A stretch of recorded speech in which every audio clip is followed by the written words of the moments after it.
Welcome to the inaugural episode of Once Upon a Midnight Scary, where we read scary stories that are in the public domain. Our first story, poem, is what inspired our name. We are reading Edgar Allan Poe's The Raven.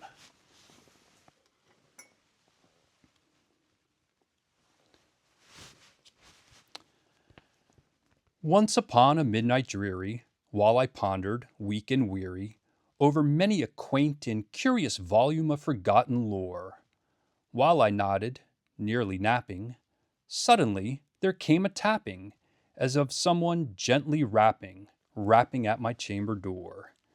"'Tis some visitor," I muttered, tapping at my chamber door. Only this, and nothing more. Ah! Distinctly I remember, it was in the bleak December, and each separate dying ember wrought its ghost upon the floor. Eagerly I wished the morrow. Vainly I had sought to borrow from my books surcease of sorrow, sorrow for the lost Lenore, for the rare and radiant maiden whom the angels name Lenore, nameless here forevermore. And the silken, sad, uncertain rustling of each purple curtain thrilled me, filled me with fantastic terrors never felt before. So that now, to still the beating of my heart, I stood repeating, "'Tis some visitor entreating entrance at my chamber door, some late visitor entreating entrance at my chamber door. This it is, and nothing more." Presently, my soul grew stronger, hesitating then no longer. "Sir," said I, "or madam, truly your forgiveness I implore. But the fact is I was napping, and so gently you came rapping, and so faintly you came tapping at my chamber door, that I scarce was sure I heard you." Here I opened wide the door. Darkness there, and nothing more. Deep into that darkness peering, long I stood there, wondering, fearing, doubting, dreaming dreams no mortals ever dared to dream before. But the silence was unbroken, and the stillness gave no token, and the only word there spoken was the whispered word Lenore. This I whispered, and an echo murmured back the word Lenore.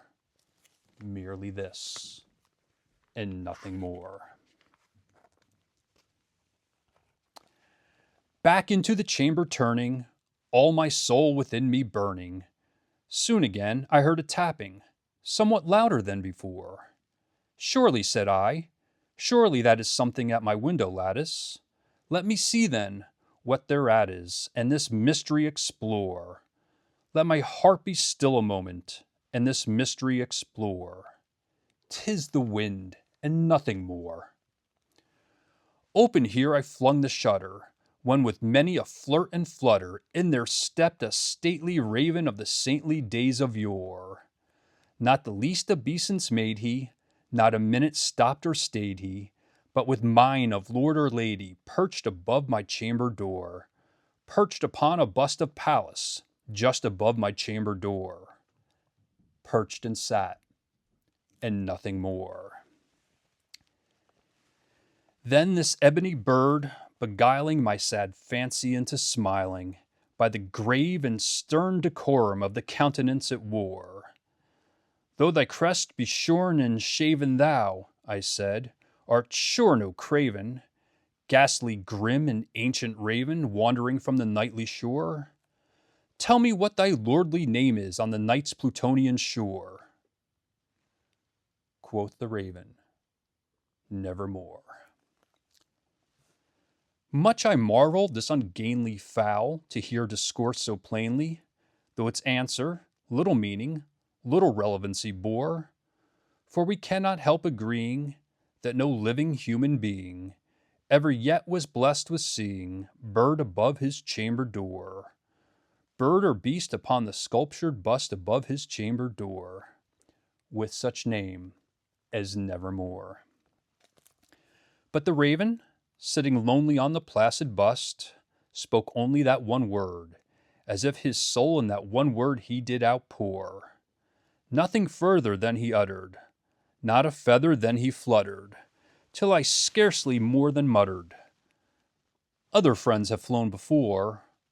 On the morrow he will leave me, as my hopes have flown before." Then the bird said, "Nevermore." Startled at the stillness broken by reply so aptly spoken, "Doubtless," said I, "what it utters is its only stock and store, caught from some unhappy master, whom unmerciful disaster followed fast and followed faster, till his songs one burden bore, till the dirges of his hope that melancholy burden bore, of never, nevermore." But the raven, still beguiling my sad fancy into smiling, straight I wheeled a cushioned seat in front of bird and bust and door. Then upon the velvet sinking, I betook myself to linking fancy unto fancy, thinking what this ominous bird of yore, what this grim, ungainly, ghastly, gaunt, and ominous bird of yore meant in croaking, "Nevermore." This I sat, engaged in guessing, but no syllable expressing to the fowl whose fiery eyes now burned into my bosom's core. This and more I sat divining, with my head at ease reclining, on the cushion's velvet lining that the lamplight gloated o'er, but whose velvet violet lining with the lamplight gloating o'er, she shall press, ah, nevermore. Then methought the air grew denser, perfumed from an unseen censer, swung by seraphim whose footfalls tinkled on the tufted floor. "Wretch," I cried, "thy God hath lent thee, by these angels he hath sent thee, respite, respite and nepenthe, from thy memories of Lenore. Quaff, oh quaff this kind nepenthe, and forget this lost Lenore." Quoth the raven, "Nevermore."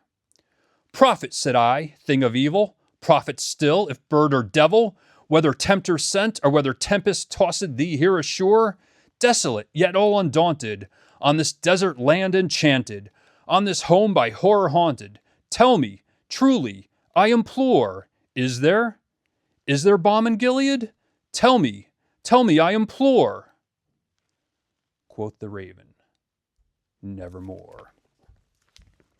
"Prophet," said I, "thing of evil, prophet still, if bird or devil, by that heaven that bends above us, by that God we both adore, tell this soul with sorrow laden, if within the distant Aidenn it shall clasp a sainted maiden whom the angels name Lenore, clasp a rare and radiant maiden whom the angels name Lenore."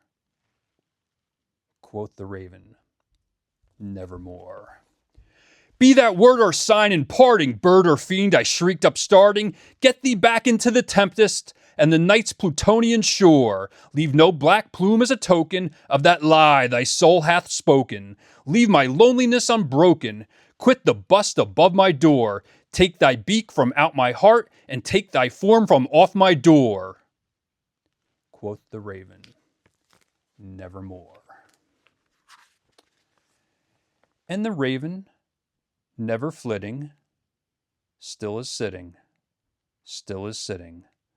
on the pallid bust of Pallas, just above my chamber door, and his eyes have all the seeming of a demon's that is dreaming, and the lamplight o'er him streaming throws his shadow on the floor, and my soul from out that shadow that lies floating on the floor shall be lifted nevermore.